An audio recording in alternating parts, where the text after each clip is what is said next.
Spot the difference. One of these is an ordinary Minecraft player. The other is the hacker behind the largest weapon in internet history, and in October 2016, a botnet he made called Mirai shut down Amazon, Twitter, PayPal, Tumblr, Reddit, Spotify, Netflix, Roblox, Xbox, PlayStation, and hundreds of other sites, all from a robot designed to crash Minecraft servers. This is the story of Paraz Jah and the Mirai hackers, the Minecraft criminals that killed the internet. Where to start?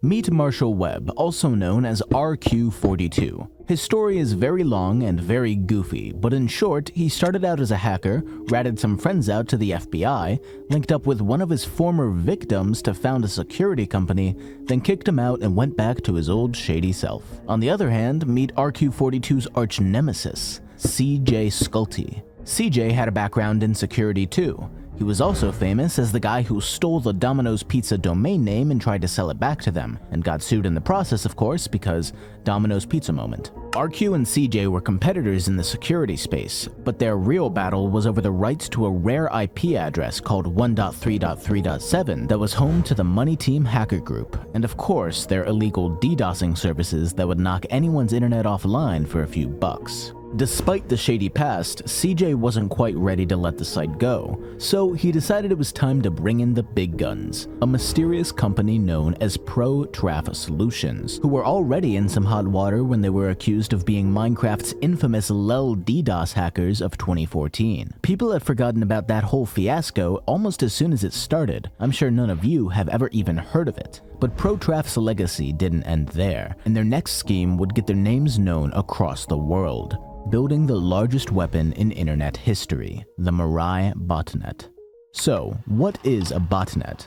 Well, it's the internet version of a zombie apocalypse. First, some mad scientist begins concocting a virus hidden deep in the internet's underground where the light never reaches. But eventually, that virus breaks free to infect its first victim. It might seem harmless at first, but soon that virus spreads across a city, across a continent, and soon across the world. Within just a few short days, millions of devices have become zombies, mindless puppets following the orders of whatever mastermind is pulling their strings, even if those orders involve eating the healthy computers around them alive. That's what ProTraf was looking for. They wanted to take over the game when it came to security, especially in their home turf of Minecraft servers, and they were going to need an army to do it. So, let me introduce you to the owners of ProTraf. The top dog here is a man named Paraz Jah, the president of the company, an expert in managing Minecraft servers, and an entrepreneur from New Jersey. On darker corners of the internet, though, he went by Anna Senpai, a black hat hacker with 8 years of experience. His sidekick at the time was a bit harder to find, Josiah White, an infamous hacker responsible for hundreds of thousands of zombified PCs. Publicly, his old LinkedIn profile said he was a DDoS protection expert, but the hacker scene knew him as Lightspeed, the man behind Qbot, one of the strongest botnets the world had ever seen. We don't know how Paraz and Josiah came to be friends, but when they did, their plans were clear, taking over the hacking scene with the best botnet ever witnessed, and they started with eliminating their competition. Ironically enough, Josiah's own creation, Qbot. On July 9th, Mirai made its debut with hidden code to wipe Qbot off the face of the earth. Whatever was left got reported to every web host they could find, and if they didn't listen, the new Mirai zombies would turn on them. That was ProTraf's specialty. Anything considered a threat, a competitor, even a minor inconvenience, for example, slow internet at Rutgers University where Paraz was studying, was attacked. And when the competition had disappeared, they began the most important phase in Mirai's takeover: growth. Mirai spread like a disease, not across computers like the botnets before it, but across hundreds of thousands of coffee machines, security cameras, and anything else that connected to the internet. All they had to do was guess the simplest passwords they could find, and when it got one correct, it'd send that one out to find more victims. At the peak of Mirai's terror, more than 500,000 devices were out to do the bidding of these villains. Finally, an army had come together. Mirai was in full swing, and now it wasn't a question of what could be killed by Mirai, It was what couldn't, and the answer was nothing. At first, all they wanted was to take down the PlayStation Network to earn them fame and notoriety like Poodle Corp, Lizard Squad, and the others that came before them. But before the PSN could fall, the protectors, Din, had to die first. When they killed PSN, they killed Din. And when Din dies, so does the internet as we know it. All at once, billions of people across the globe were kicked off of the largest sites on the web, and for 12 hours straight, the internet was dead. Social media, video games, marketplaces, newspapers, credit card companies, even some governments had disappeared off the internet in the largest cyber attack in human history. But the real shock of this story is that Protraf wasn't behind these attacks. In fact, they knew nothing about them. But why was that? Well, let's just say that despite their line of work, Protraf's security was crumbling, and in a failed attempt to cover their tracks, they leaked Mirai to the public.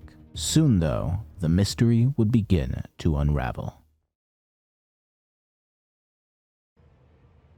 All roads lead to Paraz. The mastermind behind Mirai had the fatal flaw of oversharing. Professionally, under the name Paraz Ja, everything checked out. He seemed reputable, a stand-up guy fighting for the safety of kids on Minecraft servers across the globe. But slowly, as the eyes of the internet began to shift towards Mirai and its elusive creators, the similarities between Paraz and the hacker Anna Senpai became too great to ignore. And when they set their targets on the cybercrime researcher Brian Krebs, well, put simply, they had messed with the wrong guy. Their little game was over. On LinkedIn, Paraz Ja's business profile detailed that he was a skilled developer in C, C#, C++, Java, Golang, PHP, and ASM. All the same languages known by Anna Senpai when they applied to a hacking group during the takeover of Mirai, which too was coded in these languages. At the same time as Mirai's come-up, a mysterious man named Dread is Cool began to post on various security forums regarding DDoSing and cybersecurity in the Minecraft scene. Only the same username had appeared on the Minecraft plugin site SpigotMC, where its profile picture features a Pulp Fiction meme with some interesting faces photoshopped on top. Specifically, the faces of Vipor, the man who leaked Qbot, and Tucker Preston, the hacking victim turned security professional. As for the anime character in the bottom left, well, it turns out Paraz was a bit of an anime fan, which you could probably guess by the fact that he willingly calls himself Senpai, and both Dread and Paraz had inexplicably expressed their love for this obscure sex cartoon known as B Gata H Hey.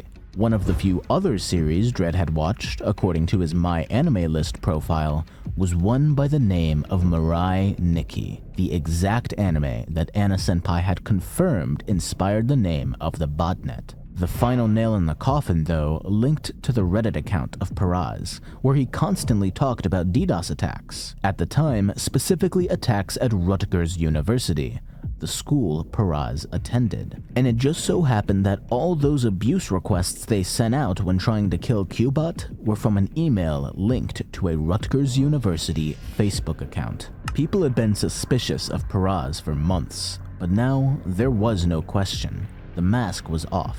Paraz Ja was the mastermind of Mirai, the attacker at Rutgers University, and a prolific extortioner in the Minecraft community. And with Josai's leaked info floating around the internet, and being a close friend of Paraz, it wasn't hard to see that he was in on it too. The only question now was when they would finally be caught. It ended up taking just under a year.